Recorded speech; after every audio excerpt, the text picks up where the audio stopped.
To begin our service, shall we stand to sing number 17 from Redemption Hymnal, which will be shown in the screen.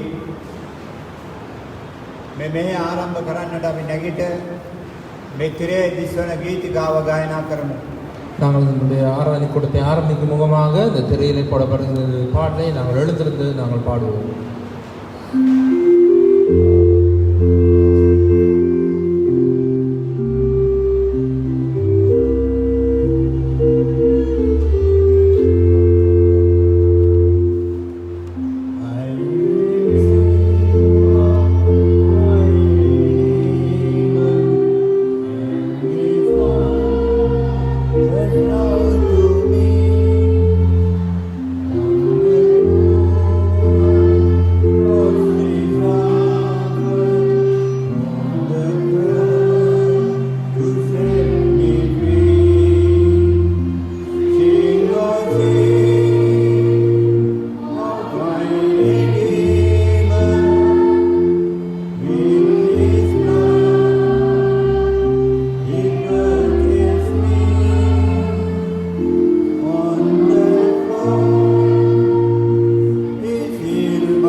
Gathering into Lord's hand. Karunakar अभी आज्ञा कर मैं रसीम महाश्री बार करें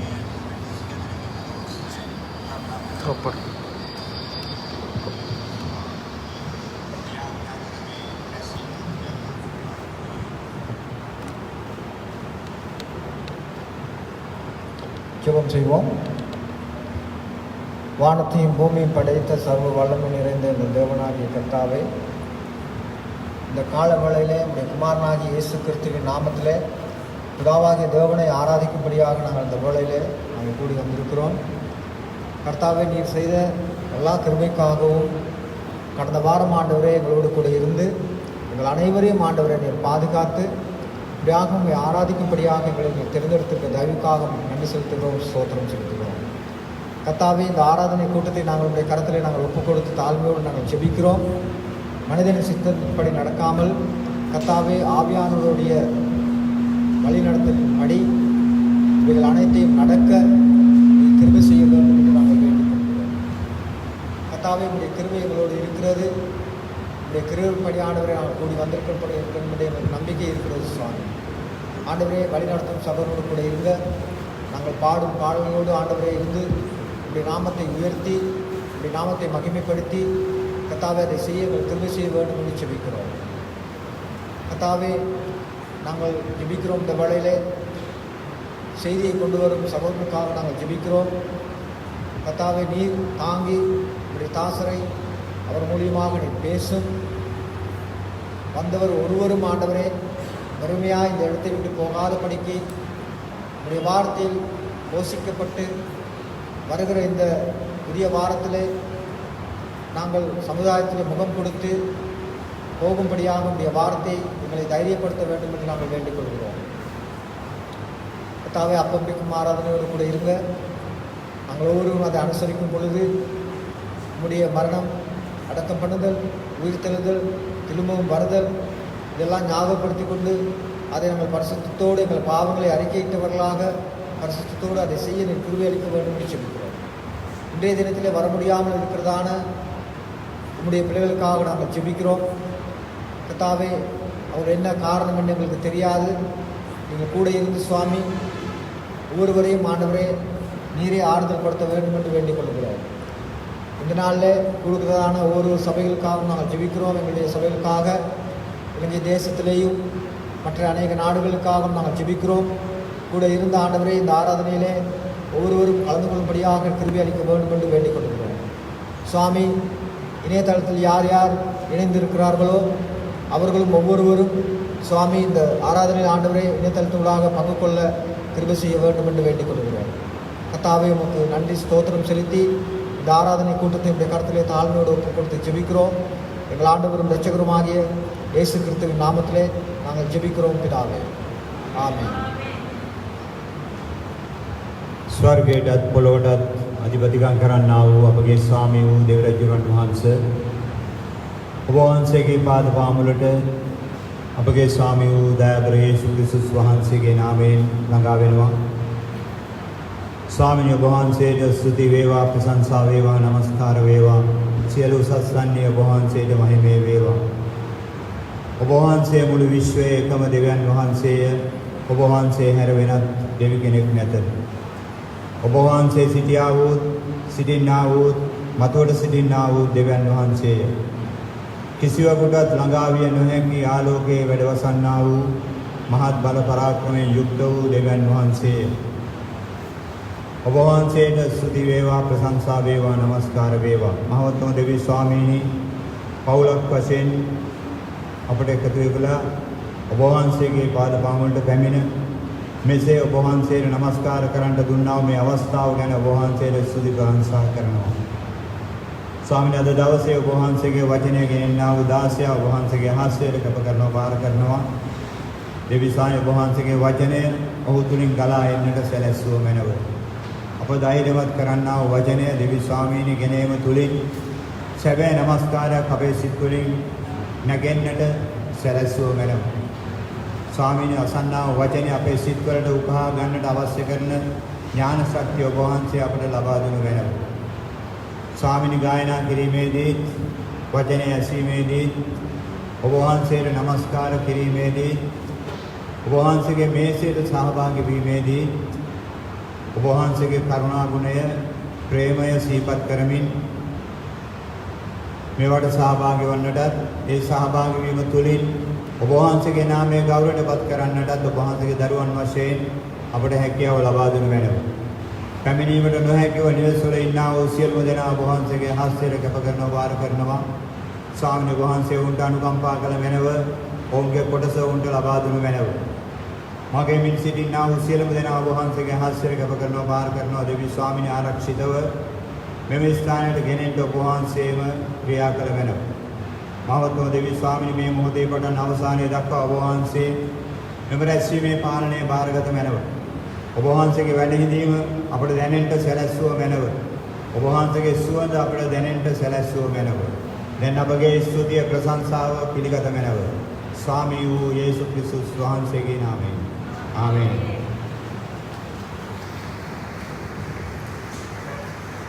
Dear brothers and sisters, before we listen to the word of encouragement, we are going to sing another hymn. This time I have selected second hymn from Light and Love. ප්‍රේමවත් සහෝදර සහෝදරි තවත් ගීතිකාවක් අපි ගායනා කරන්න යනවා. අපව ධෛර්යමත් කිරීමේ වචනය අසන්නට පෙර. அன்பான சகோதரி சகோதரி நாங்கள் இன்னும் ஒரு பாடலை பாடப் போகின்றோம். இது தைரியம் ஒன்று வார்த்தையை கேட்பதற்கு முன்பதாக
The reading for this morning is taken from the book of Zephaniah, chapter 3, reading from verse 14 to 16. අද උදෑසන කියවීම ශෙපනියා 3 වෙනි පරිච්ඡේදයේ 14 වෙනි පදයේ සිට 16 වෙනි පදය දක්වා. இது காலை வேத வாசிப்புக்காக செப்பனியா 3வது அதிகாரம் 14 16 வரை வாசிக்கப்படுகிறது. I will read it in the English Bible. Kindly follow it in your respective language. මම ඒක ඉංග්‍රීසි භාෂාවෙන් කියවන්නම්. කරුණාකර ඔබගේ භාෂාවේ ඔබගේ බයිබලෙන් එය බලා ගන්න. ஆங்கில மொழியிலே இது வாசிக்கப்படும். தயவு செய்து உங்களுடைய வேதாகமங்களிலே இதை பார்த்துக் கொள்ளுங்கள். Zephaniah 3:14 to 16. Zephaniah 3 වෙනි පරිච්ඡේදයේ 14 සිට 16 දක්වා. செப்பனியா 3:14 16 வரை. Sing, O daughter of Zion, shout, O Israel. Be glad and rejoice with all the heart, O daughter of Jerusalem. The Lord hath taken away thy judgments. He hath cast out thine enemy. The King of Israel, even the Lord, is in the midst of thee. Thou shalt not see evil any more. In that day it shall be said to Jerusalem, fear thou not, and to Zion, let not thine hands be slack. Zephaniah chapter 3 verse 17 was given to us for this year as a promise to the church. Zephaniah 3:17 මෙම අවුරුද්දේ සභාවට පොරොන්දුවක් ලෙස දෙනු ලැබුවා. செப்பனியா 3:17 இந்த வருடத்திற்கான வாக்குத்தத்த வசனமாக சபைக்கு கொடுக்கப்பட்டிருக்கிறது. While considering that verse, we realize that this chapter thrice over tells us about the Lord who is in the midst of us. එම පදය සලකා බලද්දී අපට තේරුම් ගියා මෙම පරිච්ඡේදය තුල තුන් වතාවක්ම අප මැදෙහි සිටින ස්වාමින් වහන්සේ ගැන සඳහන් වෙනවායි කියා. அந்த வசனத்தை குறித்து நாங்கள் கவனம் செலுத்தும் பொழுது நாம் புரிந்து கொள்ளுகிறோம் இந்த அதிகாரத்திலே 3 தடவை சொல்லப்படுகிறது நம் நடுவிலே இருக்கிற கர்த்தரை பற்றி. In verse 17 we have the Lord in our midst as a mighty warrior. 17 වෙනි පදයේ අප මැදෙහි බලවත් රණ ශූරයෙක් ලෙස සිටිනා වූ ස්වාමින් වහන්සේ ගැන කියා තිබෙනවා. 17ஆம் வசனத்திலே நம் நடுவிலே இருக்கிற வல்ல போர் வீரராகிய கர்த்தரை குறித்து சொல்லப்படுகிறது. Then in verse 5 we have the Lord in our midst as the righteous judge. ඊළඟට 5 වෙනි පදයේ අපට තිබෙනවා අප මැදෙහි ධර්මිෂ්ඨ විනිශ්චයකාරයන් ලෙස සිටිනා වූ ස්වාමින් වහන්සේ. அடுத்து 5வது வசனத்திலே நம் நடுவிலே இருக்கின்ற நீதியுள்ள நீதிபதி அல்லது நியாயாதிபதியை குறித்து சொல்லப்பட்டிருக்கிறது. And this morning I want to introduce the third one from verse 15, the Lord in our midst as the triumphant reigning king. අද උදෑසන ඒ තුන්වෙනි කාරණාව ඔබට හඳුන්වලා දෙන්නට කැමති 15 වෙනි පදයට අනුව අප මැදෙහි සිටින ස්වාමීන් වහන්සේ රජකම් කරන ජයග්‍රාහී රජුරුවන් වහන්සේ ලෙස. இன்று காலையிலே நான் 15வது வசனத்தை கொண்டு 3வது அம்சத்தை சொல்ல விரும்புகிறேன். அதாவது நம் நடுவிலே இருக்கிற கர்த்தர் அரசாளுகிற வெற்றி ராஜன் என்பதை குறித்து. Dear brothers and sisters, the Lord is reigning in our midst. प्रिय सहोदर सहोदरिनी, स्वामीන් වහන්සේ අප මැදෙහි රජකම් කරනවා. அன்பான சகோதரி சகோதரியே, நம்முடைய கர்த்தர் நம் நடுவிலே ஆளுகை செய்கிறார். And when we consider the Lord in our midst reigning among us, it speaks to us of 3 very important aspects. මේ අප මැදෙහි සිට රජකම් කරන ස්වාමින් වහන්සේ ගැන අපි සලකන විට වැදගත් කරුණු 3ක් එයින් කියා පානවා. நம் நடுவிலே இருக்கின்ற இந்த ஆளுகை செய்கிற ராஜனை குறித்து பார்க்கும் பொழுது முக்கியமான 3 அம்சங்கள் குறிப்பிடப்படுகின்றன. The first one is it speaks to us of victory. පළවෙනි එක තමයි අපට ඒ මතක් කරලා දෙනවා කතා කරනවා ජයග්‍රහණය ගැන. முதலாவதாய் அது நம்மிடம் வெற்றி குறித்து பேசுகிறது. If a king has to remain and reign in his kingdom, he has to fight the battles and win those battles.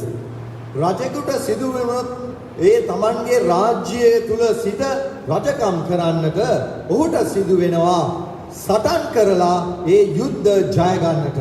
ஒரு ராஜா தன்னுடைய ராஜ்யத்திலே நிலைத்து அரசாள வேண்டுமா இருந்தால் அவன் யுத்தம் செய்து யுத்தத்தை வெற்றி கொள்ள வேண்டியதாக இருக்கிறது. And we find our Lord Jesus Christ has fought the battles on our behalf and gained us the victory.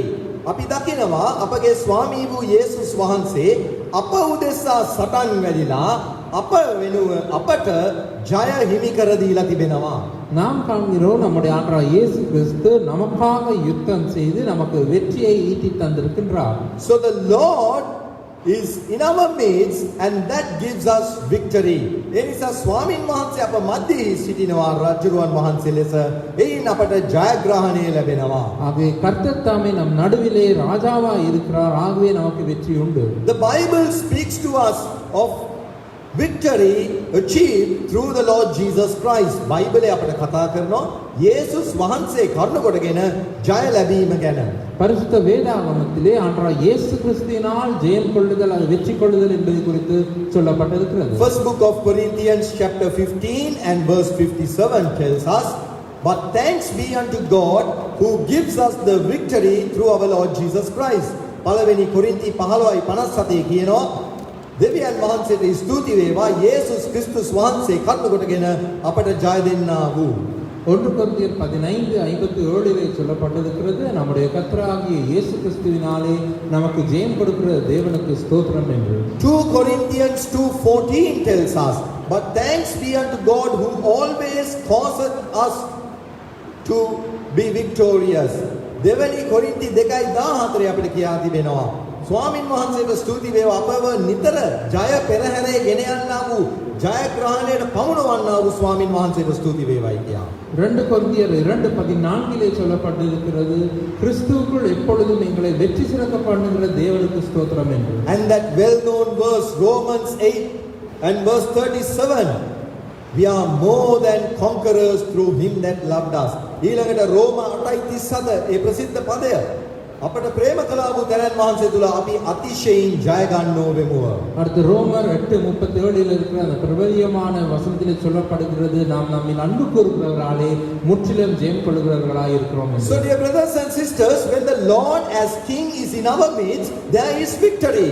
එනිසා ප්‍රිය සහෝදර සහෝදරියනි, ස්වාමීන් වහන්සේ රජුරුවන් ලෙස අප මැදෙහි සිටින විට ජයග්‍රහණය තිබෙනවා. ஆகவே அன்பானவர்களே, கர்த்தர் தாமே நம் நடுவிலே ராஜாவாய் இருக்கும் பொழுது நமக்கு வெற்றி இருக்கிறது. And you and I are expected to live a victorious life. ඔබගෙනුත් මගෙනුත් බලාපොරොත්තු වෙන්නේ ජයග්‍රාහී ජීවිත ගත කරන්නටයි. நாம் வெற்றியுள்ள வாழ்க்கை வாழ்வோம் என்று உங்களிடமும் என்னிடமும் எதிர்பார்க்கப்படுகிறது. But very unfortunately we find that many Christian believers live defeated lives. නමුත් ඉතා කනගාටුදායක ලෙස අපි දකිනවා බොහෝ කිතුණු ඇදහිලිවන්තයන් පරාජිත ජීවිත ගත කරනවා. ஆனால் பரிதாபகரமாக நாங்கள் காண்கின்றோம் பல கிறிஸ்தவ விசுவாசிகள் தோல்வியுற்ற வாழ்க்கை வாழுகிறார்கள். The reason for that is because they do not know that they have victory in the Lord Jesus. ඒකට එක හේතුවක් තමයි යේසුස් වහන්සේ කරුණ කොටගෙන ජයග්‍රහණය තිබෙන බව ඔවුන් නොදැන සිටින නිසායි. அதற்கு ஒரு காரணம் தான் ஆண்டவராகிய இயேசு கிறிஸ்துவினாலே அவர்களுக்கு வெற்றி இருக்கிறது என்பதை அவர்கள் அறியாமல் இருக்கிறார்கள். And also the second reason is they do not know over what they have the victory. දෙවැනි කාරණාව තමයි කුමක් කෙරෙහි ඔවුන්ට ජය තිබෙනවද කියන එකත් නොදැන සිටිනවා. இரண்டாவது காரணம் தான் எவற்றின் மீதெல்லாம் அவர்களுக்கு வெற்றி இருக்கிறது என்பதை அவர்கள் அறியாமல் இருக்கிறார்கள். This morning I want to bring before you three aspects of that victory. අද උදෑසන ඔබ හමුවේ ඒ ජයග්‍රහණයේ පැතිකඩ තුනක් තබන්නට කැමතියි. இன்று காலையிலே அந்த வெற்றியின் மூன்று அம்சங்களை உங்கள் முன் வைக்க விரும்புகிறேன். Firstly, the Lord Jesus Christ has given us victory from sin and self. පළමු කොට ස්වාමී වූ යේසුස් ක්‍රිස්තුස් වහන්සේ පාපය කෙරෙහිඳ ඒ වගේම තමාකම මමත්වය කෙරෙහිඳ අපට ජයගෙන දීලා තිබෙනවා.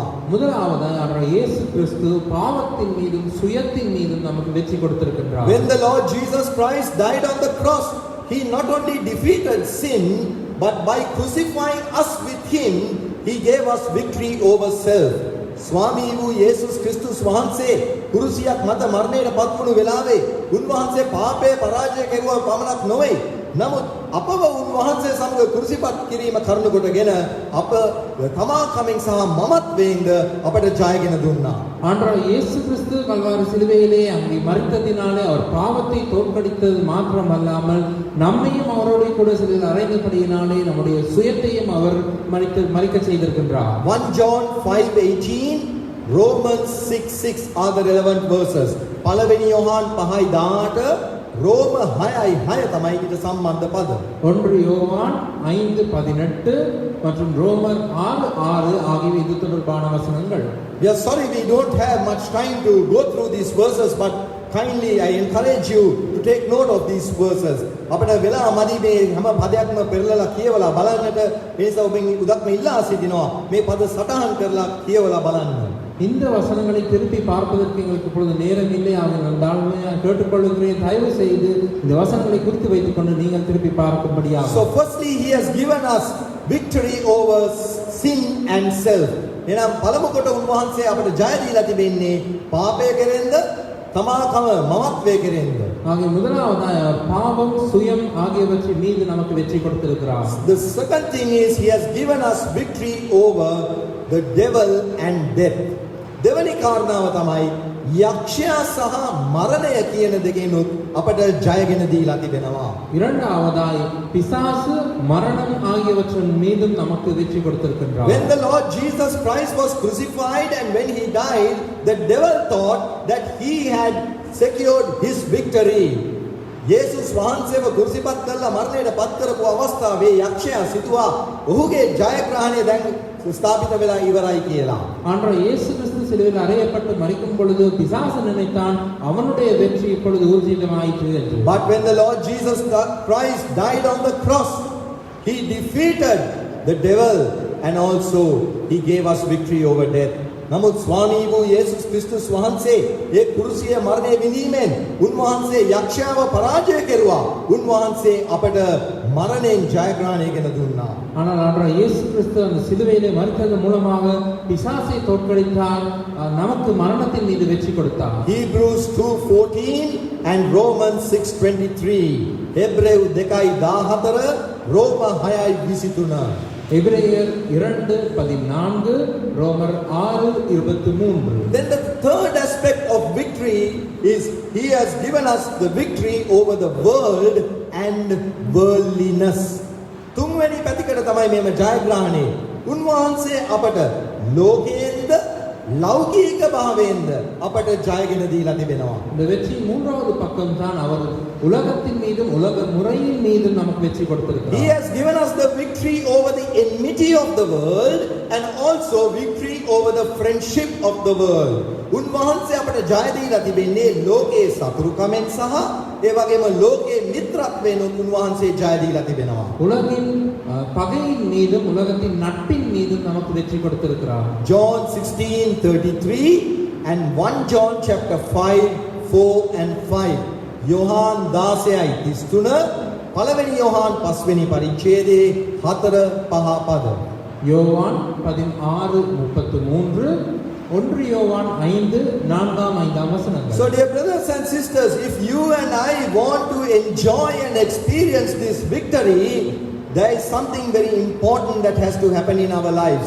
ඒ නිසා ප්‍රිය සහෝදර සහෝදරියනි, ඔබටත් මටත් මෙම ජයග්‍රහණය භුක්ති විඳින්නට මේක අත්දකින්නට ඕනේ නම් යම් වැදගත් දෙයක් අපේ ජීවිතේ සිදු වෙන්නට ඕනේ.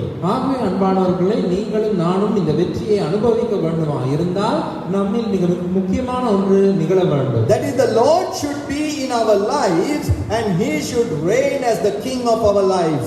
එනම් ස්වාමීන් වහන්සේ අපේ ජීවිතය තුළ සිටින්නට ඕනේ.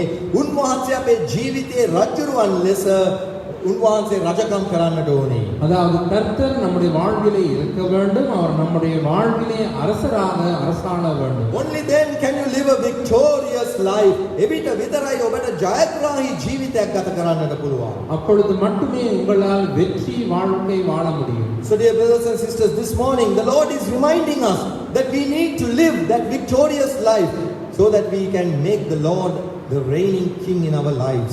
ඒ නිසා මේ උදෑසන ස්වාමින් වහන්සේ අපට මතක් කරලා දෙනවා. අපි ජයග්‍රාහී ජීවිත ගත කරන්නට ඕනේ. ස්වාමින් වහන්සේව අපේ ජීවිතේ ඒ රජකම් කරන රජුරුවන් ලෙස තබා ගැනීමෙන්. ஆகிய தேவன் காலையிலே நமக்கு ஞாபகமூட்டுகின்றார், நாம் வெற்றி வாழ்க்கை வாழ வேண்டும். அந்த தேவனை நம்முடைய வாழ்க்கையில் அரசாளுகிற வெற்றி ராஜாவாய் வைத்துக் கொண்டு. So the first aspect of the Lord as king in our midst is victory. එනම් ස්වාමින් වහන්සේ අප මැදෙහි සිටීම රජුරුවන් වහන්සේ ලෙස ඒකේ පළවෙනි කාරණාව තමයි ජයග්‍රහණය. ஆகவே கர்த்தர் தாமே நம் நடுவிலே ராஜாவாய் இருக்கிறார் என்பதிலே முதலாவது அம்சம் தான் வெற்றி. The second aspect is protection. දෙවැනි කාරණාව තමයි ආරක්ෂාව. இரண்டாவது விடயம் தான் பாதுகாப்பு. Look at verse 15 last line. Zephaniah 3:15 last line. ශෙපනියා 3:15 අන්තිම වාක්‍ය බලන්න. செப்பனியா 3:15 கடைசி வரியை பாருங்கள். Thou shalt not see evil anymore. Thou shalt not fear disaster anymore. නුඹ තවදුරටත් විපත්තිය නොදකින්නේ here. இனி தீங்கை காணாதிருப்பாய். Yes, when the Lord is in our midst as king, there is protection. Oh, ස්වාමින් වහන්සේ රජුරුවන් ලෙස අප මැදෙහි සිටිනකොට ආරක්ෂාව තිබෙනවා. ஆம், கர்த்தர் நம் நடுவிலே ராஜாவா இருக்கும் பொழுது பாதுகாப்பு It இருக்கிறது. is the responsibility of the king to ensure the safety and protection of his people. ඒ රජතුමාගේ වගකීම වෙනවා තම ජනතාවගේ ආරක්ෂාව සුරක්ෂිත භාවය රැක ගැනීම.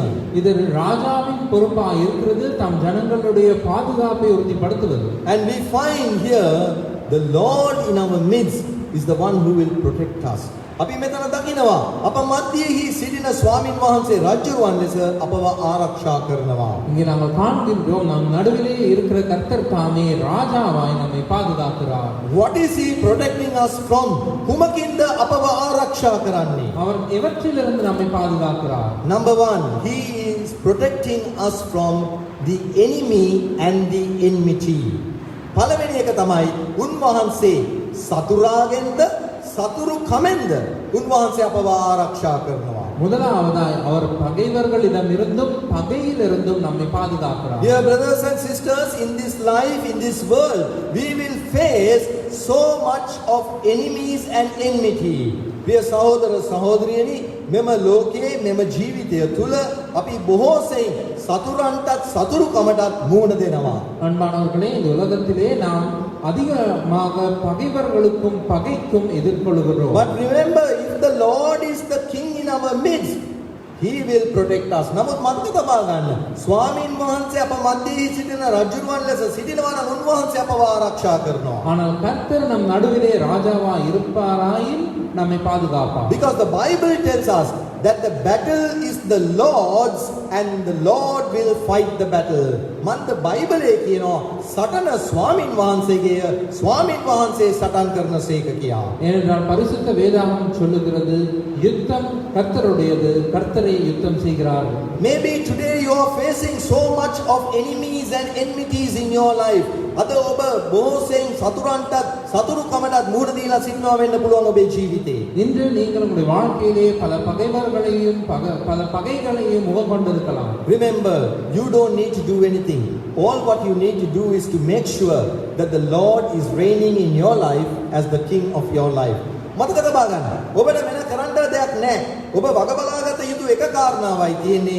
එනම් ස්වාමින් වහන්සේ රජුරුවන් ලෙස ඔබගේ ජීවිතේ වැඳබෙනවයි කියන එක ඔබ වග බලාගත යුතුයි. ஞாபகம் வைத்துக் கொள்ளுங்கள், நீங்கள் செய்வதற்கு வேற எந்த செயலும் இல்லை.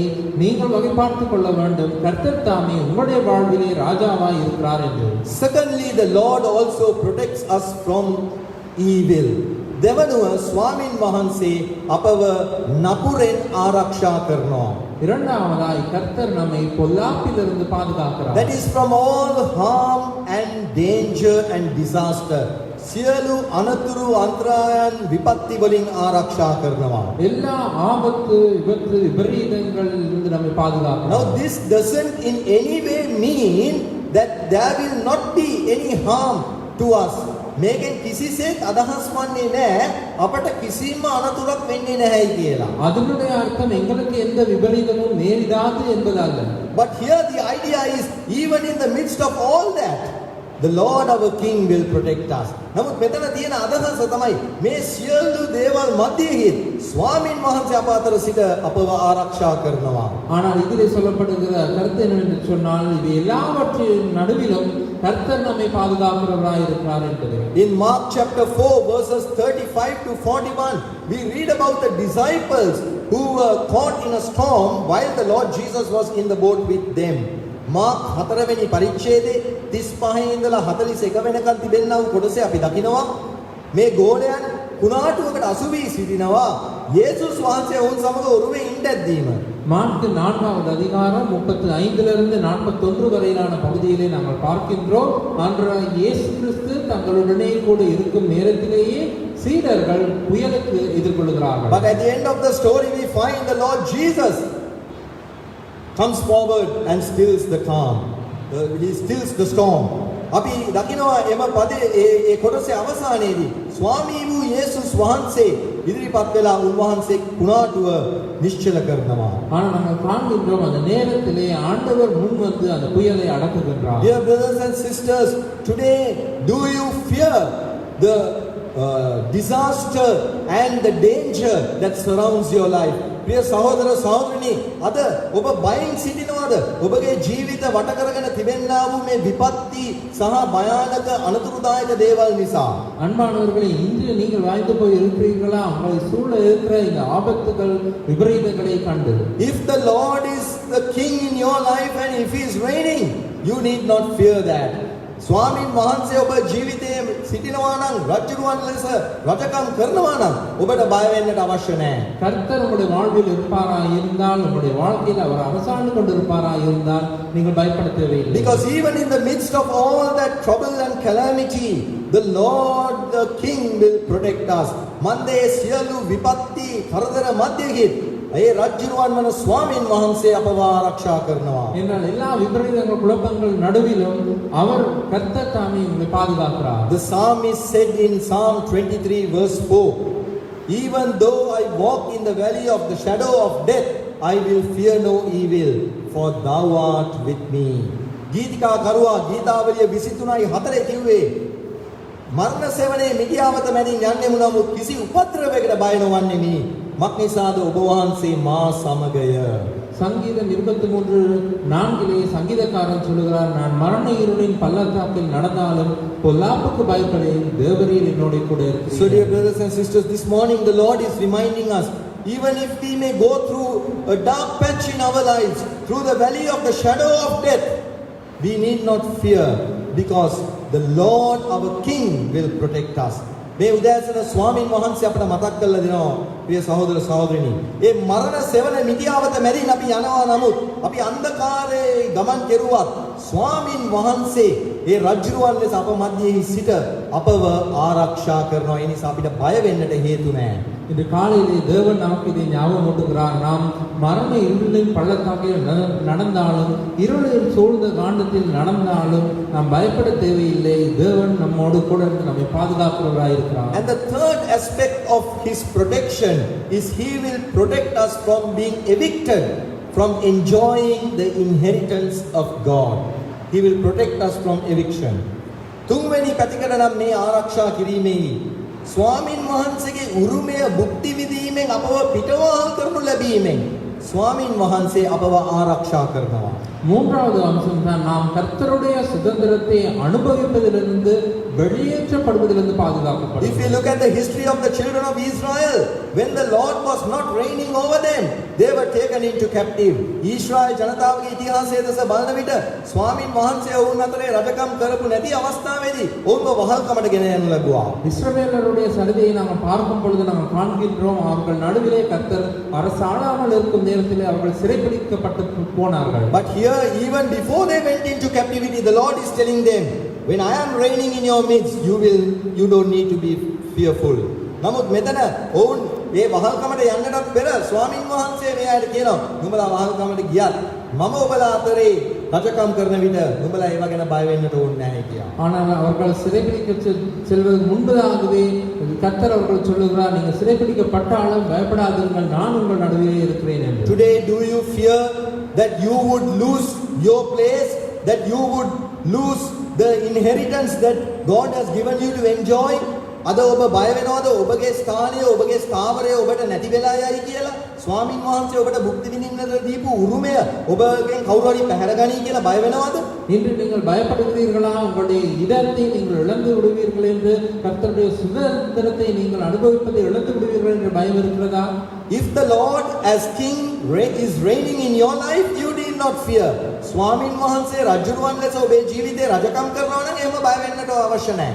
கர்த்தர் உங்களுடைய வாழ்விலே ராஜாவாய் அரசாடுவாராய் இருந்தால் நீங்கள் பயப்பட அவசியம் இல்லை. But if he is not reigning in your life as king, then you will have to fear that someone would take your place, that someone would take away your inheritance. හැබැයි ස්වාමින් වහන්සේ රජකම් කරන්නේ නැත්නම් ඔබට බය වෙන්නට සිදු වෙනවාම තමයි. කවුරු හරි ඔබගේ ස්ථානය පැහැරගනි, කවුරු හරි ඔබගේ උරුමය පැහැරගනි කියලා. ஆனால் கர்த்தர் உங்கள் வாழ்விலே அரசாளாமல் இருந்தால் நீங்கள் பயப்பட வேண்டியதாக இருக்கும். யாராவது உங்களுடைய இடத்தை எடுத்துக் கொள்வார்கள், உங்களுடைய சுதந்திரத்தை பறித்துக் கொள்வார்கள் என்று. So dear brothers and sisters, when the Lord as King is in our midst, there is victory and also there is protection. එනිසා ප්‍රිය සහෝදර සහෝදරිනි, ස්වාමින් වහන්සේ රජුරුවන් ලෙස අප මැදෙහි සිටින විට අපට ජයග්‍රහණය තිබෙනවා, ඒ වගේම අපට ආරක්ෂාව තිබෙනවා. ஆகவே அன்பானவர்களே, கர்த்தர் நம் நடுவிலே ராஜாவாய் இருக்கும் நேரத்தில் நமக்கு வெற்றி உண்டு, பாதுகாப்பு உண்டு. So if we need to sum this up, the second point, and say it in a Bible verse, we need to say, if God be for us, who can be against us? මේක අපි සාරාංශගත කරලා එක Bible පදයකින් කියන්නට ඕනේ නම් කියන්න වෙන්නේ, ස්වාමින් වහන්සේ අපේ පැත්තේ සිටිනවා නම් අපට විරුද්ධ වන්නේ කවුද? இதை நாங்கள் சுருக்கமாக ஒரு வேத வசனத்தினால் சொல்ல வேண்டுமாய் இருந்தால் நாம் சொல்லலாம், கர்த்தர் நம் பட்சத்தில் இருந்தால் நமக்கு விரோதமாய் இருப்பவன் யார்? That is Romans 8:31. ඒක රෝම 8:31. அது ரோமர் 8:31. But the question this morning is, are you on the Lord's side and is the Lord in your side? නමුත් අද උදෑසන ප්‍රශ්නය මේකයි.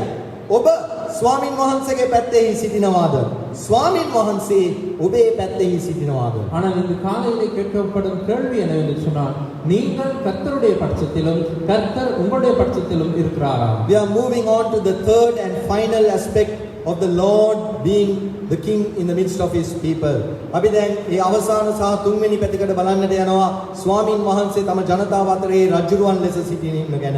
இப்பொழுது நாங்கள் அந்த மூன்றாவது அம்சத்தை பார்க்க போகின்றோம். கர்த்தர் தாமே தம் ஜனங்கள் நடுவிலே ராஜாவாய் இருப்பதை குறித்து. And that is taken from verse 14. There is rejoicing. ඒක 14 වෙනි පදයෙන් අපි ගන්නේ ප්‍රීති ഘോഷාව, ප්‍රීතිය තිබෙනවා එතන. அதை நாங்கள் 14வது வசனத்திலிருந்து எடுத்துள்ளோம். அது சந்தோஷம் அங்கே இருக்கிறது. When the Lord is as king reigning in our midst, there is so much of joy.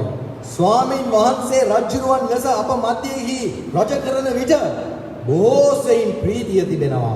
கர்த்தர் ராஜாவாய் நம் நடுவிலே அரசாளும் பொழுது சந்தோஷம் மிகுந்திருக்கிறது. Why do we have to rejoice? ඇයි අපි ප්‍රීති වෙන්නට ඕනේ? ஏன் நாம் சந்தோஷப்பட வேண்டும்? Number 1, we need to rejoice for his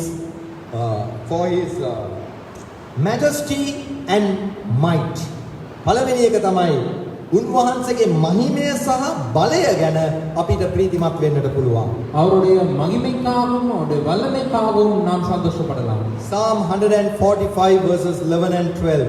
ගීතාවලිය 145යි 11-12 පද.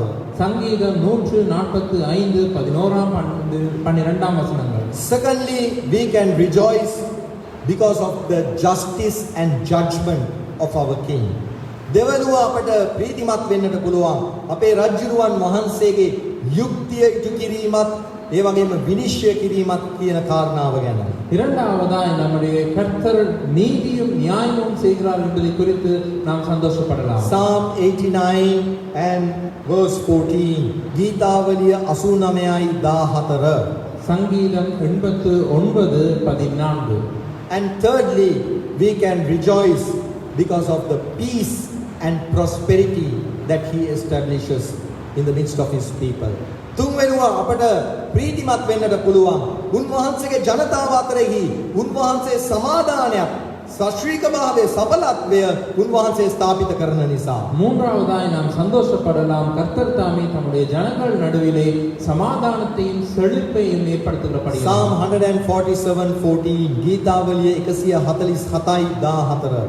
சங்கீதம் 147:14. So because of these aspects, we can rejoice when the Lord is our king and in our midst. මේ කරුණ නිසා අපට ප්‍රීතිමත් වෙන්නට පුළුවන් ස්වාමින් වහන්සේ රජුරුවන් ලෙස අප මැදෙහි සිටින විට. இந்த காரணங்களினாலே நாம் சந்தோஷப்படலாம், கர்த்தர் நம் நடுவிலே ராஜாவாய் இருப்பதை குறித்து. So dear brothers and sisters, now as we enter into this time of worship, එනිසා ප්‍රිය සහෝදර සහෝදරියනි, දැන් අපි මේ නමස්කාර වේලාවකට ඇතුල් වන විට அன்பான சகோதரி சகோதரியே, நாங்கள் இப்பொழுது ஆராதனை நேரத்துக்குள் வருகிற நேரத்திலே let us meditate on this Lord in our midst as our reigning triumphant king. අපි මෙනෙහි කරමු මේ කාරණාව ගැන. අප මැදෙහි රජකම් කරන ජයග්‍රාහී රජුරුවන් වහන්සේ ලෙස සිටිනා වූ ස්වාමින් වහන්සේ ගැන. நாம் தியானித்து பார்ப்போம் நம் நடுவிலே இருக்கின்ற அரசாளுகிற வெற்றி ராஜனை குறித்து. And let us worship him. අපි උන්වහන්සේට නමස්කාර කරමු. நாம் அவரை ஆராதனை செய்வோம். But let me leave you with these questions. නමුත් මේ ප්‍රශ්න ඔබගෙන් අසා මම මේ පණිවිඩය අවසන් කරන්නම්. ஆனால் இந்த கேள்விகளை நான் உங்களிடம் கேட்டு முடிக்கின்றேன். Is the Lord in your midst? ස්වාමින් වහන්සේ ඔබ මැදෙහි සිටිනවාද? கர்த்தர் உங்கள் நடுவிலே இருக்கிறாரா? These questions apply to your personal life, to your family life and church life. මේ ප්‍රශ්න අදාළ වෙනවා ඔබගේ පුද්ගලික ජීවිතයටත්, ඔබගේ පෞල් ජීවිතයටත්, ඒ වගේම ඔබගේ සභා පෞල් ජීවිතයටත්. இந்த கேள்விகள் உங்களுடைய தனிப்பட்ட வாழ்வுக்கும், உங்களுடைய குடும்ப வாழ்வுக்கும், உங்களுடைய சபை வாழ்வுக்கும் பொருத்தமானது. Is the Lord in your midst? ස්වාමින් වහන්සේ ඔබ මැදෙහි ඔබ තුල සිටිනවාද? கர்த்தர் உங்கள் நடுவிலே உங்களுக்குள் இருக்கிறாரா? Is the Lord the King in your midst? ස්වාමින් වහන්සේ රජුරුවන් ලෙස ඔබ මැදෙහි සිටිනවාද? கர்த்தர் ராஜாவாய் உங்கள் நடுவிலே இருக்கிறாரா? And is the Lord reigning as King who has total control and authority over your life? ස්වාමින් වහන්සේ රජකම් කරන රජුරුවන් වහන්සේ ලෙස සම්පූර්ණ බලය පාලනය අධිකාරීත්වය ඇතුව ඔබේ ජීවිතයේ සිටිනවාද? உங்களுடைய வாழ்க்கையின் முழு கட்டுப்பாட்டையும் அதிகாரத்தையும் உடைய அரசாண்டு கொண்டு அவர் இருக்கிறாரா? May the Lord help us to meditate on these words and to worship him this morning. ස්වාමීන් වහන්සේ අපට උපකාර කරන සේක්වා මේ වචන ගැන මෙනෙහි කරමින් උන්වහන්සේට නමස්කාර කරන්නට මේ උදෑසන. கர்த்தர் தாமே நமக்கு உதவி செய்வாராக. இந்த வசனங்களை தியானித்து அவரை இந்த காலையிலே நாம் ஆராதிக்க வேண்டும். Let us worship the Lord. අපි ස්වාමීන් වහන්සේට නමස්කාර කරමු. நாம் கர்த்தரை ஆராதிப்போம்.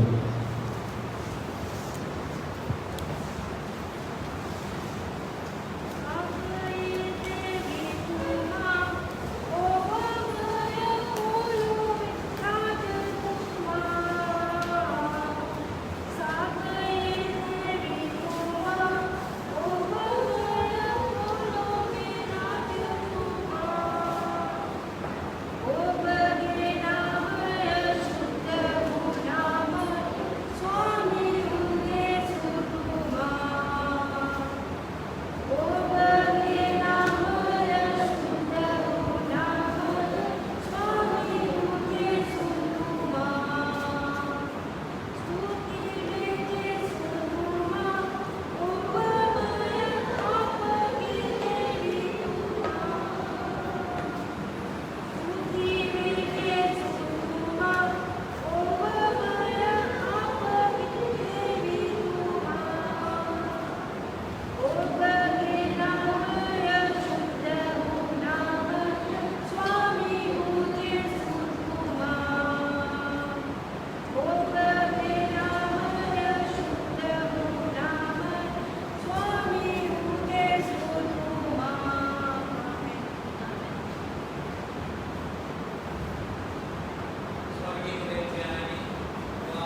Amen.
brothers and sisters, let us now come to the table of the Lord.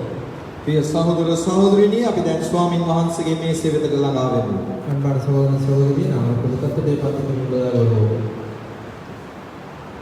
Breaking of bread is a solemn part of our worship, so I would request everyone to keep your eyes closed and don't be disturbed with our outside thoughts. මේ රොටි කැඩීම අපගේ මේ රැස්වීමේ ඉතා වැදගත් කොටසක් වෙනවා. ඒ නිසා කරුණාකර මේ මොහොතේ සියලු දෙනාම ඇස් වහගෙන සිටින්න. ඔබට බාධා කරන දේවල් වලින් වැළකී සිටින්න. இந்த அப்பம் பட்டதனானது எங்கள் ஆராதனை முக்கியமான ஒரு நேரமாக இருக்கிறது. ஆகவே நீங்கள் உங்கள் கண்களை மூடி உங்களுடைய சிந்தனையை சிதறடிக்கக்கூடிய மற்ற செயல்களிலிருந்து விடுபட்டிருக்குமாறு கேட்டுக்கொள்கிறோம். I believe that all who are here are believers. If there are any unbelievers who do not know the Lord, we kindly request you to refrain from partaking in the table. විශ්වාස කරන මෙතන සිටින සියලු දෙනාම ඇදහිලිවන්තයන් කියා දෙම නොහැදිලිවන්තයෙක් සිටිනවා නම් ඔබගෙන් ඉල්ලා සිටිනවා කාරුණිකව කරුණාකර මේ මේසයට සහභාගී වීමෙන් වළකින්න. நான் நம்புகிறேன் இங்கே வந்திருக்கும் அனைவருமே விசுவாசிகள் என்று. அப்படி ஆண்டவராகிய இயேசு கிறிஸ்து மீது விசுவாசம் இல்லாதவர்கள் யாராவது இருப்பீர்களாக இருந்தால் தயவு செய்து இந்த பந்தியில் பங்கு கொள்வதிலிருந்து தவிர்க்குமாறு கேட்டுக்கொள்கிறோம். Even as believers, we can be living in sin, unconfessed sin, or practicing sin secretly. I will request you then to ask the Lord forgiveness. Refrain from taking part of this table, and when you come next time, you could participate in the table. අපි ඇදහිලිවන්තයන්ව සිටින නමුත් අපි පාපෝච්චා නොකළ පාප අපේ ජීවිතයේ තිබෙන්නට පුළුවන්. රහසිගතව පාපයේ යෙදෙන්නට පුළුවන්.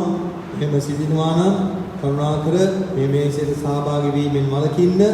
ඒ වෙනුවට ස්වාමින් වහන්සේගෙන් සමාව ඉල්ලාගෙන නැවත ඊළඟ සතියේ මේ මේසයේ සහභාගී වීමට සූදානම් වේ පැමිණෙන්න. விசுவாசிகளாக இருந்த நேரத்தில் கூட நீங்கள் அறிக்கையிடாத பாவம் ஏதாவது இருக்குமாக இருந்தால், நீங்கள் பழக்கமாய் செய்கிற பாவம் இருக்குமாக இருந்தால் நீங்கள் இதை பங்கு கொள்வதில் தவிர்க்குமாறு கேட்டுக்கொள்கிறோம். அதே போல் இயேசு கிறிஸ்துவிடம் நீங்கள் அதை அறிக்கையிட்டு மன்னிப்பு பெற்றுக்கொண்டு அடுத்த வாரத்தில் இதில் கலந்து கொள்ளுமாறு கேட்டுக்கொள்கிறோம். Even as believers, God's word reminds us to examine ourselves before partaking. ඇදහිලිවන්තයන් වන අපට කියන්නේ දේව වචනේ අපව සෝදිසි කරගෙන මේ මේසයට සහභාගී වෙන්න කියලා. விசுவாசிகளாகி நமக்கு சொல்லப்படுகிறது நம்மை நாமே சோதித்து அறிந்து இந்த பந்தியிலே பங்கு கொள்ளுமாறு. Reading from God's word. දේව වචනේ මම කියවන්නම් මෙම කොටස. தேவனுடைய வார்த்தையை நான் வாசிக்கிறேன். Therefore, whosoever shall eat this bread and drink this cup of the Lord unworthily shall be guilty of the body and blood of the Lord. But let a man examine himself, and so let him eat of the bread and drink of the cup. He that eateth and drinketh unworthily eateth and drinketh damnation to himself, not discerning the Lord's body. එහි නුසුදුසු ලෙස මේ රොටි කන්නා වූ නොහොත් ස්වාමින් වහන්සේගේ කුසලාණෙන් බොන්නා වූ කවරෙක් නමුත් ස්වාමින් වහන්සේගේ ශරීරය ගැනත් ලේ ගැනත් වර්ධකාරයෙක් වන්නේය. නමුත් එක එක්කෙනා තම තමාම සෝදිසි කොට ඒ රොටි කෑවාවේ ඒ කුසලාණෙන් බීවාවේ. මක් නිසාද කන්නා වූ බොන්නා වූ තැනැත්තේ ශරීරය නොවිමසනවා නම් ඔහු තමාටම දඬුවම පැමිණෙන ලෙස කන්නේය බොන්නේය. இப்படி இருக்க இவன் அபாத்திரமாய் கர்த்தருடைய அப்பத்தை புசித்து அவருடைய பாத்திரத்தில் பானம் பண்ணுகிறானோ அவன் கர்த்தருடைய சரீரத்தையும் இரத்தத்தையும் குறித்து குற்றமுள்ளவனாயிருப்பான். எந்த மனுஷனும் தன்னைத்தானே சோதித்து அறிந்து இந்த அப்பத்தில் புசித்து இந்த பாத்திரத்தில் பானம் பண்ண கடவன். எண்ணத்தினானெனில் அபாத்திரமாய் போஜன பானம் பண்ணுகிறவன் கர்த்தருடைய சரீரம் இன்னதென்று நிதானித்து அறியாததினால் தனக்கு ஆக்கினைக்கு வரும்படி போஜன பானம் பண்ணுகிறான். Gracious, loving Heavenly Father, we thank Thee for this great privilege that we have this morning to gather round Thy table and to remember the Lord Jesus in the breaking of bread.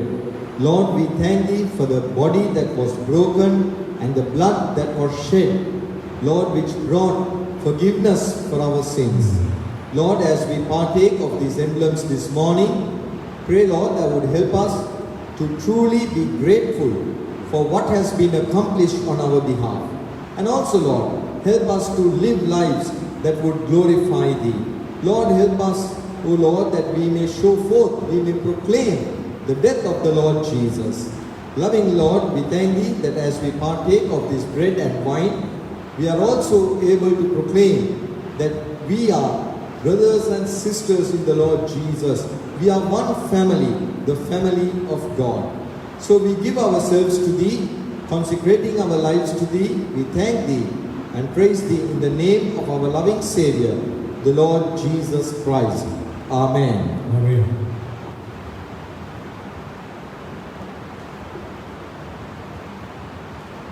For I have received the Lord, that which also I delivered unto you. For the Lord Jesus, the same night in which he was betrayed, took bread. And when he had given thanks, he broke it and said, Take, eat, this is my body which is broken for you. This be in remembrance of me. After the same manner also he took the cup when he had supped, saying, This cup is the New Testament in my blood. This do ye as often as ye drink it in remembrance of me. මක්නිසාද මම නුඹලාට බාර දුන් දේ ස්වාමීන් වහන්සේගෙන් ලැබීම් එනම් ස්වාමී වූ යේසුස් වහන්සේ පාවා දෙනු ලැබූ රාත්‍රියේදී උන්වහන්සේ රොටි රැගෙන ස්තුති කොට කඩා මේක නුඹලා උදෙසා දෙන්නා වූ මාගේ ශරීරය මා සිහි කිරීම පිණිස මේක කරපල්ලා යයි කීසේක. එලෙසම රාත්‍රී කෑමෙන් පසු කුසලානක් දී මේ කුසලාන මාගේ දෙයින් පිහිටවන අලුත් ගිවිසුමය. යම් පමණවර නුඹලා මේන් බොන්නහුද එපමණවර මා සිහි කිරීම පිණිස මේක කරපල්ලා යයි කීසේක. මක්නිසාද නුඹලා යම් පමණවරක් මේ රොටි කන්නහුද ස්වාමින් වහන්සේගේ කුසලානෙන් බොන්නහුද එපමණවරක් ස්වාමින් වහන්සේ නතුරු නුඹලා වහන්සේගේ මරණය ප්‍රකාශ කරන්න විය. நான் உங்களுக்கு ஒப்புவித்ததை கர்த்தரிடத்தில் பெற்றுக்கொண்டேன். என்னவெனில் கர்த்தராகிய இயேசு தாம் காட்டிக் கொடுக்கப்பட்ட அன்று இராத்திரியிலே அப்பத்தை எடுத்து ஸ்தோத்திரம் பண்ணி அதை பிட்டு, நீங்கள் வாங்கி புசியுங்கள், இது உங்களுக்காக பிற்கப்படுகிற என்னுடைய சரீரமாயிருக்கிறது, என்னை நினைவு கூறும்படி இது செய்யுங்கள் என்றார். போஜனம் பண்ணின பின்பு அவர் அந்தபடியே பாத்திரத்தையும் எடுத்து, இந்த பாத்திரம் என் இரத்தத்தினாலாகிய புதிய உடன்படிக்கையாயிருக்கிறது, நீங்கள் இதை பானம் பண்ணும் போதெல்லாம் என்னை நினைவு கூறும்படி இது செய்யுங்கள் என்றார். ஆகையால் நீங்கள் இந்த அப்பத்தை புசித்து இந்த பாத்திரத்தில் பானம் பண்ணும் போதெல்லாம் கர்த்தர் வரும் அளவும் அவருடைய மரணத்தை தெரிவிக்கிறீர்கள்.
God our gracious and Father, we thank you, Lord, for enabling us to gather in this manner, Lord, in your presence, Lord, to listen to your word, to sing your praises, Lord, to worship you, Lord, and also, Lord, to thank you for all that you've done in our lives. Thank you, Lord, for this endeavor that we are able to participate, Lord, in fellowship with you and thanksgiving in our hearts and communion with one another. Let me, Father, help us to remember the word that we heard, Lord, to make you live victoriously, Lord, that we make you the King in our lives, that we, Lord, not have ourselves coming up, that we will acknowledge, Lord, that thou art our King, that thou art ruler in our lives. So, Lord, we thank you, Lord, that we are nourished by your word. Lord, be with each one of us this morning as we come here, Lord, and also, Lord, as we have the opportunity, Lord, to share in your ministry and giving, Lord, the instruction that you have given us. Lord, help us to be liberally, Lord. Press down and running over. That we will not hold back from the blessing you have given us. So, Lord, we commit the rest of the service to hands in Jesus' precious name. Amen.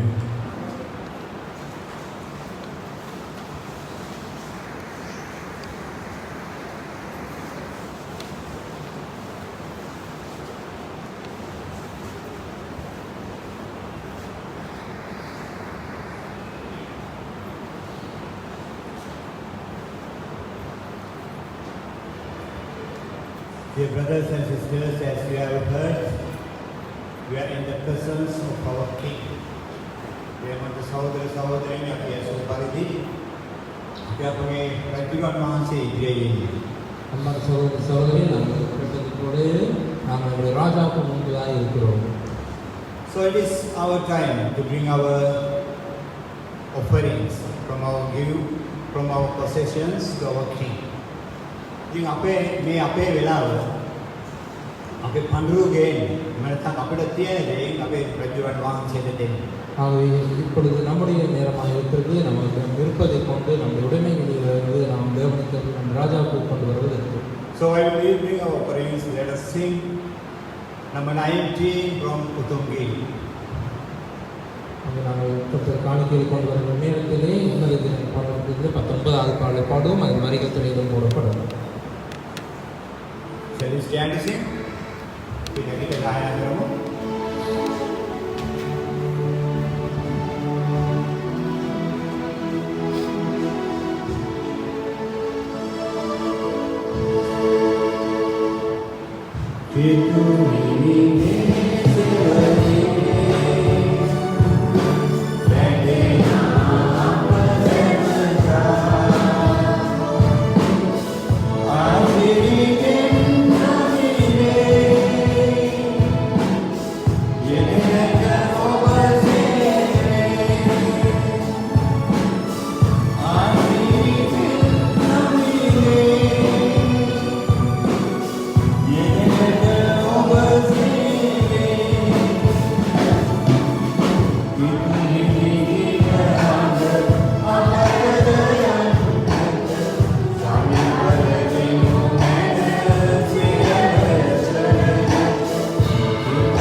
Dear brothers and sisters, our worship service for next Sunday, God willing, will be at the same time, that is, at 10 o'clock in the morning. Please come. ප්‍රිය සහෝදර සහෝදරියනි, අපගේ නමස්කාර මෙහෙය ඊළඟ ඉරිදා සඳහා යලිත් උදේ 10ටයි පැවැත්වෙන්නේ. කරුණාකර පැමිණෙන්න. அன்பான சகோதர சகோதரி, எங்களுடைய ஆராதனை கூட்டம் அடுத்த வாரத்திலும் காலை 10 மணிக்கு நடைபெறும். தயவுசெய்து வருமாறு கேட்டுக்கொள்கிறோம். And we have now recommenced most of the meetings. Please attend the weekly meetings, cottage meetings. අපි මෙහෙයන් රැස්වීම ආරම්භ කරලා තිනවා බොහොමයක්. ඒවට සහභාගී වෙන්න. සතිය පුරා තියෙන රැස්වීම, ගෙවල් වල තියෙන රැස්වීම, මේවට ඇවිල්ලා සහභාගී වෙන්න.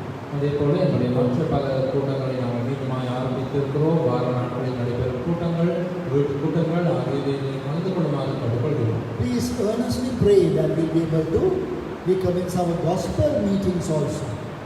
අපේ සුභාරන්ත රැස්වීමද අපට ආරම්භ කරන්න පුළුවන් වෙන පිණිස කරුණාකර උනන්දුවෙන් යාඥා කරන්න. தயவுசெய்து எங்களுடைய சுவிசேஷ கூட்டங்களையும் நாங்கள் மீண்டுமாய் ஆரம்பிக்கக்கூடியதாக இருக்கும்படியாக ஜெபித்துக் கொள்ளுங்கள். Now the rest of the announcement that I have to give. I'm sorry for the brothers and sisters who were here in the morning and who are continuing with us again. Now you have to listen to this for the second time. I think මේ අපගේ ඊළඟට තියෙන දැන්වීම ගැන මම කියනකොට කනගාටුයි. දැන් උදේ ඉඳලා මෙතන දැන් 10 දිනකට වඩා අය ඉන්නවා. උදේ රැස්වීමට හිටපු අය. ඒ අය මේ දැන්වීම දැන් දෙවෙනි පාරකට 10 දිනකට සිදු වෙලා තිබෙනවා. இப்பொழுது சொல்லப்படுகிற அடுத்த அறிவித்தலை குறித்து பார்க்கும் பொழுது காலையில் கூட்டத்தில் மேலும் சிலர் இங்கே இருக்கிறீர்கள். ஆகவே உங்களுக்கு இது இரண்டாவது தடவையாக கேட்க வேண்டியதாக இருப்பது குறித்து நான் வருகிறேன். I thought it would be good for me to share with you a health concern that I had. මම හිතුවා මම මේ සභාවත් එක්ක බෙදා ගන්න එක හොඳයි කියලා. මට තියෙන සෞඛ්‍ය ගැටලුවක් සහ අසනීප තත්ත්වයක් පිළිබඳව. நான் நினைத்தேன் சபையிலே பகிர்ந்து கொள்ள வேண்டும் என்று சொல்லி என்னிலே இருக்கின்ற ஒரு தேக ஆரோக்கிய நிலையை குறித்து. Yeah, sicknesses are common among us. අසනීප තත්ත්වයන් අප අතරේ නිතර සිදු වෙනවා. ஆம், வியாதிகள் நம்ம மத்தியிலே அடிக்கடி வருகின்றன. One sister was in hospital last week. සහෝදරියක් රෝහලේ සිටියා පසුගිය සතියේ. கடந்த வாரத்திலே ஒரு சகோதரி வைத்தியசாலையிலே அனுமதிக்கப்பட்டிருந்தார். One of the elder brothers had a cataract operation. වැඩිමහල් සහෝදරියෙකුට cataract operation එකක් තිබ්බා මේ සතියේ. இந்த வாரத்திலே சபை மூப்பர்களில் ஒருவருக்கு கேட்ராக்ட் என்ற அந்த கண் சிகிச்சை நடத்தப்பட்டது. Two of our brothers are suffering from kidney failure. අපේ සහෝදරයෝ දෙන්නෙක්ම වහුගඩු ආකාරවන්නේ වීම නිසා අසනීප තත්ත්වයෙන් ඉන්නවා. எங்களுடைய இரண்டு சகோதரர்கள் சிறுநீரக கோளாறினாலே மிக வியாதிப்படுகிறார்கள். So we have these things coming to us from time to time. මේ දේවල් අපිට එක එක වතාවලදී මුහුණ දෙන්න තිබෙන තත්ත්වයක්. இவை நாம் ஒரு காலத்துக்கு காலம் முகம் கொடுக்க வேண்டிய நிலைகளாக இருக்கின்றன. But because of the nature and the far-reaching consequences of a situation arising from my sickness, I thought it would be better for me to mention that to the church. නමුත් මේ තිබෙන මේ අසනීප තත්ත්වයේ ස්වභාවය සහ එහි ඇතිවිය හැකි ප්‍රතිඵල නිසා මම හිතුවා මේක කියන එක හොඳයි කියලා සභාවට. ஆனால் எனக்கு இப்பொழுது ஏற்பட்டிருக்கிற நோயின் காரணமாகவும் அதனால் ஏற்படக்கூடிய விளைவுகள் காரணமாகவும் இதை சபையில் பகிர்ந்து கொள்வது நல்லது என்று எனக்கு தோன்றியது. Last week we went to Jaffna and we had a good meeting with our dear family, Sister Mallika, Brother Raja. We had a good meeting at their farm, and they desire that someone would visit them every month and we may begin a regular meeting at their home. අපි පසුගිය සතියේදී අපේ යාපනයේ ඉන්නා වූ මල්ලිකා සහෝදරිය රාජා සහෝදරයා ඒ පවුල බලන්න ගියා. ඒ රැස්වීමක් පැවැත්වුවා ඒ ගෙදර. ඔවුන් බලාපොරොත්තු වෙනවා මාසිකට සැරයක් කවුරු හරි ඉන්න පුළුවන් නම් හොඳයි මේ ඉඳලා රැස්වීමක් තියන්න. ඒ වගේම නිතිපතා සතිපතා රැස්වීමක් ආරම්භ කරන්නත් ඔවුන්ගේ ලොකු ආශාවක් තියෙනවා. கடந்த வாரத்திலே நாங்கள் யாழ்ப்பாணத்திலே வசிக்கின்ற மல்லிகா சகோதரி ராஜா சகோதரனை காண சென்றிருந்தோம். அங்கே அவர்களுடன் ஒரு கூட்டம் நடத்தினோம். அவர்கள் விரும்புகிறார்கள் மாதத்துக்கு ஒரு முறை யாராவது அங்கே வந்து கூட்டம் வைப்பதால் நல்லது என்று ஆரம்பித்துக் கொள்ளுங்கள். While being there, as we spent the night in a hotel, early morning I got up with a severe pain in my left eye. ඉතින් ඒ ඉන්න අතරේදී මම අපි නිදිය ගත්තාම රාත්‍රී හෝටලෙක නැවතුනේ.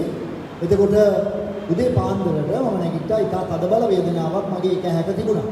அங்கு இரவிலே அங்கு காலங்களிலே நான் இரவு படுத்து காலையில் எழும்பும் பொழுது என்னுடைய இடது பக்க கண்ணிலே பெரிதான ஒரு நோய் இருந்தது. By morning I realized that I had lost 80% of the vision of my that left eye. I couldn't see. ඉතින් උදේ වෙනකොට මම දැක්කා මගේ මම ඇහැ පේන්නේ නැතුව ගිහිල්ලා. එකපාරටම 80%ක් විතරම පෙනීම අඩු වෙනවා. காலையில் நான் பார்க்கும் பொழுது என்னுடைய இடது பக்க கண்ணிலே பார்வை இழந்திருந்தேன். 180% பார்வையற்றிருந்தேன். I had become smaller and teary, and because of this I thought we better to go to a hospital. We went to an eye hospital, private eye hospital in Jaffna. ඉතින් මේ තත්ත්වයේ නිසා මේක අමුතුමාදිලිය දෙයක් වෙලා නැහැ මේක කලින්. ඒ නිසා රෝහලකට ගියා. ඇස් රෝහලකට පුද්ගලික යාපනය. கண் சிறிதாகி அதன் கண்ணீர் வடிந்தது. இதுக்கு முன்புதான் இப்படி நடந்ததில்லை. புது நிலையாக இருந்தபடினாலே வைத்தியசாலைக்கு செல்வது நல்லது என்று சொல்லி யாழ்ப்பாணத்திலிருந்து ஒரு தனியார் கண் வைத்தியசாலைக்கு நான் சென்றிருந்தேன். So the eye specialist, after a thorough examination, advised me to immediately return to Colombo and see the specialist that same night. ඉතින් එතකොට මට අවවාද කෙරුවා හේතුව විශේෂඥ වෛද්‍යවරයා වහාම කොළඹට නැවත ගිහිල්ලා මේ ඉන්න විශේෂඥ වෛද්‍යවරයාට එදා රාත්‍රියේම මේ මාව පෙන්වන්න කිව්වා. அங்கிருந்த வைத்திய நிபுணர் எனக்கு ஆலோசனை சொன்னார். உடனடியாக கொழும்புக்கு சென்று கொழும்பில் இருக்கிற கண் வைத்திய தேர்ச்சி பெற்ற நிபுணரை சந்திக்கும்படியாக. So we drove back. It's a long drive, about 10 hours, and as we were coming down, by the hour my situation improved. I could see a little better. By 8 o'clock at night I was able to see fairly well with that eye. ඉතින් රාවෙන් ගමන ආපහු එනකොට පැය 10ක් විතර ගිය නිසා රාවෙන් මට තේරුණා පැය මගේ ඇස හොඳ වෙනවා. මට පෙනීම ගොඩාක් දුරට ගැටලා තිබුණා රාය 8 වෙනකොට. நாங்கள் திரும்பி வரும் பொழுது 10 மணி நேர பயணமாக இருந்தது. ஆகிய ஒவ்வொரு மணி நேரத்துக்கும் என் கண் பார்வை தேர்ச்சி பெற்று 8 மணி அளவிலே நான் அதிக அளவிலே அந்த கண்ணினால் பார்க்கக்கூடியதாக இருந்தது. So without realizing the gravity of the situation, we went all the way directly to Wadduwa without coming here to attend the meeting at Brother Stephen's house, 70th birthday of his wife, and I even preached there, preached a short message. තත්ත්වයේ බරපතලකම දන්නේ නැති නිසා මම එහෙම දිගටම අපි ගියා වාද්දුවට. වාද්දුවේ Steven සහෝදරගේ ගෙදර සහෝදරයේ 70 වෙනි උපන්දිනයේ තිබුණා. එතන ගිහිල්ලා මම දැන් දේශනාවක් කෙරුවා. இந்த நிலைமை எவ்வளவு பாரதூரமானது என்பதை உணராததினாலே இங்கு வந்த உடனே நேரடியாக இங்கே வராமல் வாக்குறுதி சென்று அங்கே ஸ்டீவன் சகோதரனுடைய வீட்டிலே அவர் மனைவியுடைய 70வது பிறந்த நாள் ஆகவே அங்கும் கூட நான் ஒரு சிறிய பிரசங்கத்தை செய்தேன். Next day went to see the specialist in Colombo, Navaloka Hospital, and then he began all the investigation and referred me also to a heart specialist. Whole day I was at that hospital.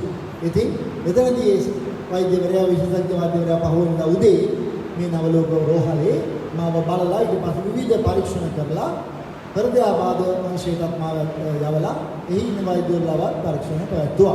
மறுநாள் காலையிலே நான் வைத்தியசாலை சென்றிருந்தேன். நவலோக வைத்தியசாலையிலே அங்கிருந்து கண் சிகிச்சை நிபுணர் என்னை முற்றிலுமாக பரிசோதித்து விட்டு இருதய சிகிச்சை நிபுணரிடமும் என்னை காண்பித்து பல பரிசோதனைகளை செய்தார்கள். So after reading the recommendation given by the heart specialist, the eye specialist decided that I had suffered a TIA, transient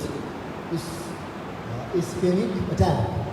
ඉතින් මේ මෙතනදී මේ වෛද්‍යවරුන්ගේ අදහස් ඔක්කොම විමසලා බලලා අවසාන තීරණයකට ආවා මට අර TIA කියන අසනීප වැල්ල තිබුණා. එනම් ඇතිවි නැතිවි යන අංශභාග රෝගය. පෙනී නොපෙනී යන අංශභාග රෝගය. இந்த எல்லா பரிசோதனை முடிவுகளையும் சேர்த்து அந்த வைத்தியர்கள் ஆலோசனை பண்ணி கடைசியிலே முடிவெடுத்தார்கள். இது தோன்றி மறைகிற பக்கவாதமாக இருக்கிறது என்று. And doctor was relieved and we were also relieved that my situation improved within 24 hours. I was almost back to normal. ඉතින් මේ හැමදාම මේ යම් සාහයකටපත් වුණා. පැය 24ක් ඇතුළත මගේ තත්ත්වය සාමාන්‍ය අතට හරිනු නිසා 24 மணி நேரத்திலே என்னுடைய நிலைமை வளமைக்கு மாறியபடினாலே எல்லாரும் இதில் திருப்தி அடைந்தார்கள். Now I want to give you some statistics. මම සංඛ්‍යා ලේඛන ටිකක් දෙන්න කැමතියි. இப்பொழுது சில புள்ளி விவரங்களை சொல்ல விரும்புகிறேன். 1/3 of those who have got this attack, TIA attack, would get another severe attack, which we call a stroke, full-blown stroke, within the next 3 months or maximum 1 year. මේ වගේ මේ TIA attack එකක් හැදුණු අය සාමාන්‍යයෙන් සංඛ්‍යා ලේඛන වලට අනුව තුනෙන් එක්කෙනෙකුට අර මහා පරිමාණයේ අංශභාග රෝගී හැදෙනවා මාස 3ක් ඇතුළත හෝ අවුරුද්දක් ඇතුළත. TIA என்று சொல்லப்படுகிற இப்படிப்பட்ட இந்த தோன்றி மறையும் பக்கவாதம் ஏற்பட்டவர்களில் மூன்றில் ஒருவருக்கு அடுத்த 3 மாத காலத்திலோ அல்லது ஒரு வருடத்துக்குள்ளாகவோ மிகவும் பாரதூரமான பக்கவாதம் வரும். 1 out of 6 have died within the 1 year period. ඉතින් මේ වගේ මේ TIA එකක් හැදුණු අය 6 දෙනෙකුගෙන් එක්කෙනෙක් පළවෙනි අවුරුද්ද තුල මැරිලා තියෙනවා. இப்படிப்பட்ட இந்த TIA வந்தவர்களில் 6இல் ஒருவர் அடுத்த ஒரு வருட காலத்திலே இறந்திருக்கிறார்கள். So by looking at this situation, this evidence and statistics and what happened to me, I thought that now it is good for the believers to know about it. මේ සිදුවුණු දේවල් සහ මේ ඔක්කොම தත්ත්වයන් ඔක්කොම සසඳලා බලලා මම තීරණය කරුවා මේක සභාවට කියන එක හොඳයි. ஆக இப்படிப்பட்ட நிலைமை வந்ததினாலே இதை குறித்து நான் ஆலோசித்து இதை சபைக்கு சொல்வது நல்லது என்று யோசித்தேன். Now what should I do about this? මම මේ ගැන මොනවා කරන්න ඕනද? இதை பற்றி நான் என்ன செய்ய வேண்டும்? I must be under good medical care and try to take as the prescribed medication to prevent further clotting of blood clots in the brain. ඉතින් මම උත්සාහ කළ යුතුයි සාමාන්‍ය වෛද්‍ය ප්‍රතිකාර ලබාගෙන මේ මොළේ ලේ කැටි ගැසීම නවත්වා ගන්න කොහොමද? நான் செய்ய வேண்டியது என்று சொன்னால் சரியான மருத்துவ முறையை பின்பற்றி இந்த இரத்த கட்டிகள் இரத்த திட்டுகள் வராதபடி என்னை நான் பாதுகாத்துக் கொள்ள வேண்டும்.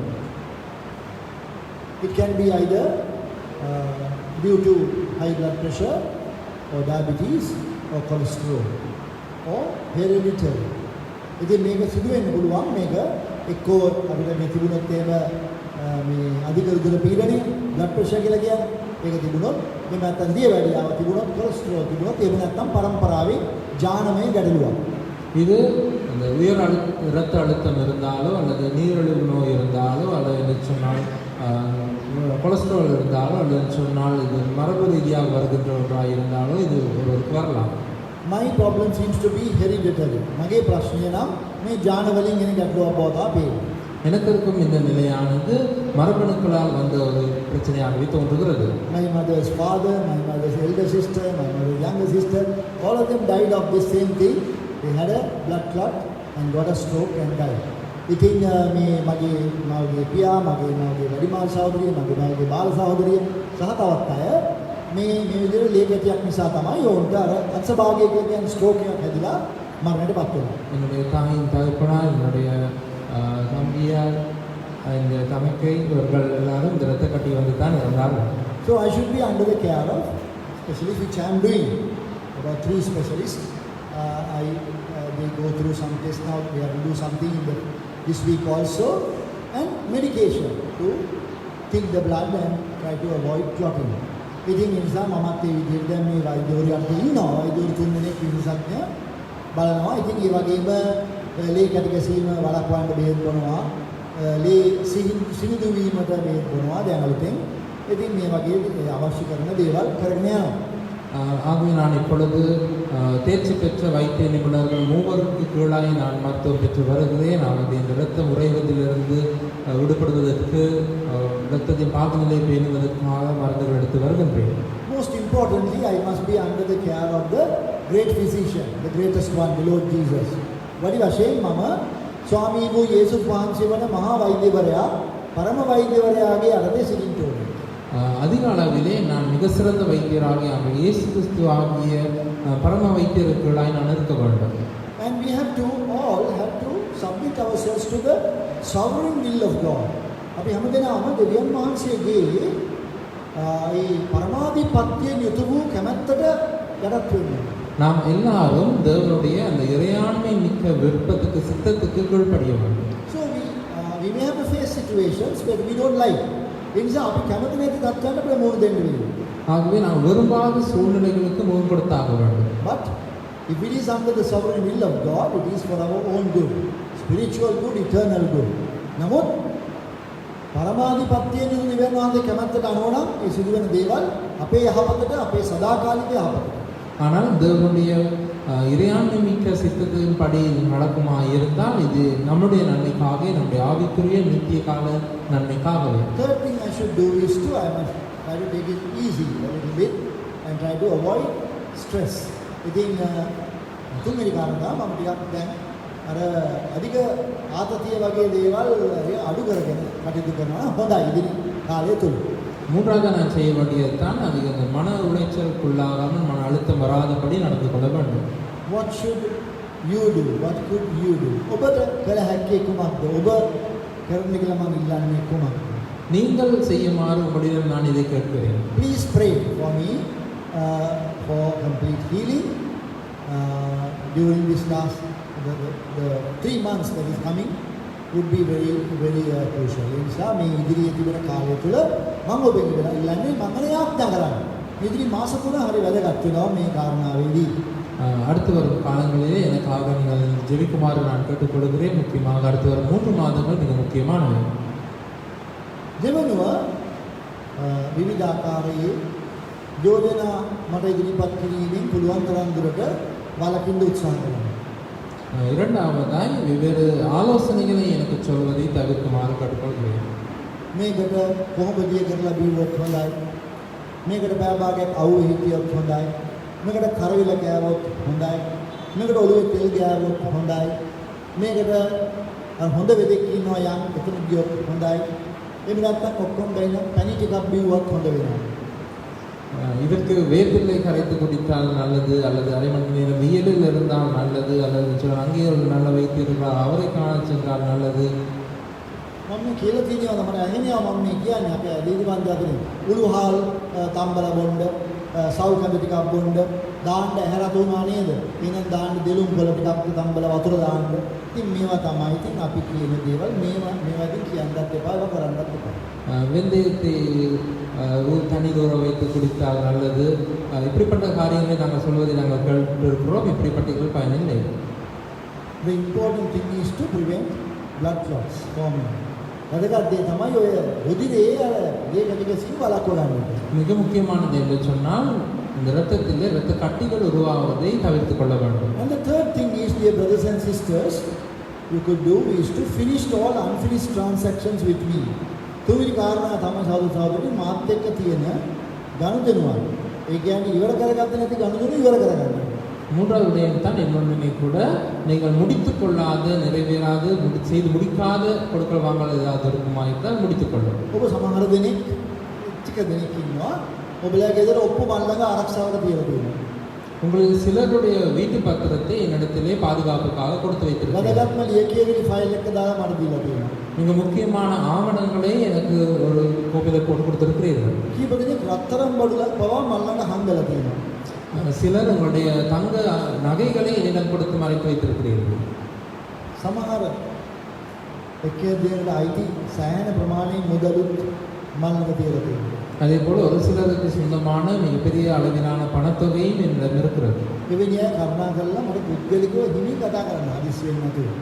அப்படிப்பட்டவர்கள் நீங்கள் மெதுவாக என்னிடம் தனிப்பட்ட முறையிலே வந்து பேசுமாறு கேட்டுக்கொள்கிறேன். එතන මම ඔබට පෙන්නන්නම් ඒවා හරියටම කොතනද තියෙන්නේ කියලා. ඔබේ දේවල් තියෙන තැන ඔබ දන්නවනම් හදිසි කරදරයක් කලබලයක් ඇති වුණා මගේ භාර්යාවට ගැටලුවක් වෙන්නේ නැහැ එතකොට. ඔබ දන්නවා කොතනද මේක තියෙන්නේ කියලා. ஆகவே அப்படி வந்து பேசும் பொழுது நான் உங்களுக்கு காண்பிப்பேன் உங்களுடைய பொருட்களை நான் எங்கே வைத்திருக்கிறேன் என்று சொல்லி அது அவசர நிலை வந்தாலும் கூட என் மனைவிக்கு முதலில் சிக்கல் இருக்காது. அது இருக்கும் இடத்தை உங்களுக்கு காட்டுவது. කලබල වෙලා ඒවා ගෙනියන්න නැති කරගන්න ඕනේ නෑ. නමුත් ඒවා තියෙන තැන ඔබ දන්නවනේ එතකොට ඔබට ඇවිල්ලා ඒක ගන්න පුළුවන්. நீங்கள் அவசரப்பட்டு குழப்பமடைந்து அவர் எடுத்து செல்ல வேண்டிய அவசியம் இல்லை. ஆனால் இருக்கும் இடத்தை அழைத்து வைத்துக் கொள்ளுங்கள். So that's about all. The last and final is we must serve the Lord. Get together. Yes, discard all differences and serve the Lord together. We have only a short time. අවසාන කාරණා. දෙවියන් වහන්සේ සේවය කරන්න. අපේ දිනයන්යන් අසංකීය වගේ ඔක්කොම අහක දාලා සේවය කරන්න. ස්වාමීන් වහන්සේකට සේවය කරන්න මේක තමයි කෙටි කාලයේ අපිට තියෙන්නේ. கடைசியானது முக்கியமானது என்னன்னு சொன்னால் கர்த்தருக்கு ஊழியம் செய்யுங்கள். எங்களுக்கு இடையிலே இருக்கிற வேற்றுமைகள் பேதங்களை நாங்கள் தவிர்த்து நாங்கள் எல்லாம் ஒன்று சேர்ந்து இருக்கும் இந்த கொஞ்ச காலத்திலே கர்த்தருக்கு என்று ஊழியம் செய்ய வேண்டும். Shall we pray? අපි යාඥා කරමු. ஜெபம் செய்வோம்.